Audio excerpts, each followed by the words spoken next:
Dengan penyelenggaraan KTT ASEAN ke-43 ini disebut mendatangkan banyak proyek sampai ratusan triliun rupiah. Anda lihat secara konkret seperti apa ini akan mempengaruhi pasar keuangan kita di dalam negeri dan juga pasar modal? Nah, kalau kesepakatan di level pemerintah, di acara event pemerintahan seperti itu, biasanya sampai realisasi itu masih butuh waktu. Dan kadang-kadang tidak sebentar, bisa bertahun-tahun gitu. Jadi mungkin angka-angkanya terlihat fantastis, dan mungkin saja sudah diimplementasikan, tapi sampai realnya itu terkadang ya tidak seperti yang kita lihat. Maksudnya dalam artian bisa saja angka yang disebut itu adalah dalam 20-30 tahun atau dalam 10 tahun ke depan. Nah, untuk itu masih agak sulit untuk tahu seberapa besar dampaknya terhadap ekonomi secara langsung. Yang biasanya langsung berdampak itu di pajak, tapi kan pajak itu tidak secepat seperti itu negonya, pajak bea cukai. Baik, Pak Rudianto, kita tahu Indonesia ini adalah negara terbesar di ASEAN begitu, tapi secara ekonomi masih ada tetangga kita yaitu Singapura, Malaysia yang nilai ekonominya ini justru lebih tinggi begitu per kapita. Anda lihat seperti apa peluang Indonesia mungkin untuk bisa membalap tetangga-tetangga kita itu, apalagi setelah penyelenggaraan KTT ASEAN ini? Peluang apa bisa diulang? Peluang.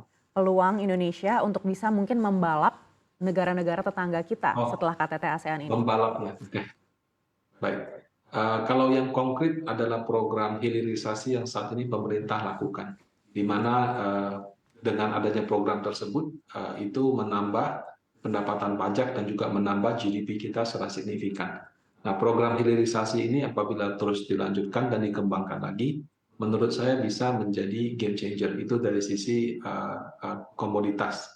Nah, kemudian dari sisi konsumsi dalam negeri, menurut saya apakah bisa kita seperti China mengangkat masyarakat yang kelas bawah menjadi kelas menengah? China berhasil melakukannya. Mungkin dengan pendidikan, mungkin dengan infrastruktur, mungkin juga dengan kombinasi semuanya. Nah, kita sedang dalam proses itu. Dan untuk dapatin hasilnya mungkin tidak bisa kelihatan dalam 5-10 tahun ini, mungkin bisa 10-20 tahun ke depan. Tapi apabila infrastrukturnya terus dikembangkan, kemudian pendidikannya juga semakin dibuat merata, paling tidak yang kelas bawah bisa menuntaskan pendidikan sampai dengan SMA atau S1, maka bisa saja kita mengalami perubahan yang tadinya kelas menengah menjadi kelas bawah bisa naik kelas menjadi kelas menengah. Nah, apabila program transisi tersebut berhasil atau orang pemerintah sebut Indonesia emas gitu ya, maka kita mungkin bisa mengejar. Tapi sekali lagi ini program jangka panjang, tidak bisa tahu dalam untuk 5-10 tahun ke depan itu masih belum kelihatan. Baik, artinya untuk di pasar keuangan kita dalam waktu dekat ini sebenarnya tidak akan terlalu banyak proyek konkret yang bisa kita lihat. Kalau dalam konteks kesepakatan antar pemerintah di ASEAN, iya, menurut saya ya, belum belum akan kelihatan. Baik, tapi bagaimana dengan psikologis investor mungkin untuk bisa menaruh dananya di negara-negara ASEAN? Apakah ini juga bisa terlihat di waktu dekat? Di mana kita tahu juga perekonomian di Amerika Serikat, bahkan China, Eropa ini kan sebenarnya masih sangat volatil begitu. Apakah ada potensi kalau memang pengalihan dana ini akan ke negara-negara ASEAN daripada ke safe haven?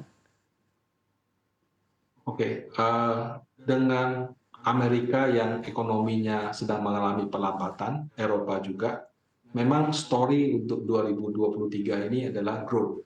Negara mana yang bisa mencatatkan pertumbuhan ekonomi.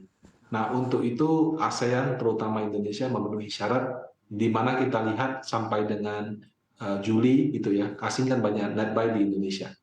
Nah, tapi sentimen itu atau story itu berubah ketika Bank Sentral Amerika Serikat terus-menerus menaikkan suku bunga dengan sangat agresif.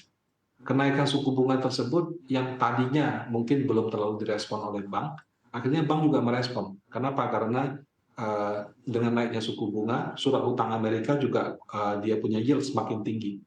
Nah, itu membuat investor asing berpikir daripada saya berinvestasi, saya taruh obligasi pemerintah US, bunganya tinggi, saya sudah aman gitu. Nah, jadi bunga yang tinggi tersebut memang membuat investor-investor yang asing yang mau menempatkan dana di luar negeri jadi berpikir ulang. Kenapa? Karena mereka bisa beli obligasi negara US yang aman dengan bunga yang tinggi. Nah, jadi sekarang dari growth story menjadi yield tinggi, ya high yield karena kondisi suku bunga US yang tinggi. Nah, jadi untuk supaya perhatian atau story-nya kembali ke growth lagi, perlu suku bunga ini diturunkan. Nah, suku bunga diturunkan tahun ini kelihatannya sangat sulit. Tadinya kita pikir akhir tahun sudah ada berita positif. Tapi untuk 2024 dari kami Panya Asset Management cukup yakin bahwa penurunan suku bunga ini mungkin akan terjadi. Mungkin tidak di kuartal 1, tapi bisa di kuartal 2, 3, atau 4.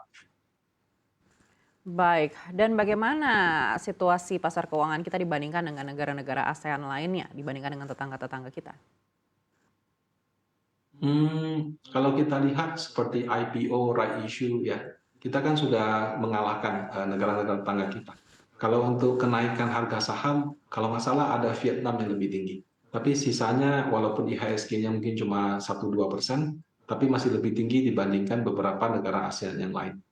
Tapi saya kira kita mungkin nggak bisa melihat IHSG saja, karena sekarang IHSG itu saham-sahamnya terlalu banyak gitu. Dan ada juga saham-saham yang maaf kata baru IPO 1-2 bulan kemudian sudah sentuh harga 50 gitu. Jadi saham-saham yang terlalu banyak itu membuat blue chip ini walaupun sudah all time high, kayak Bank BCA sudah all time high, Bank Mandiri all time high.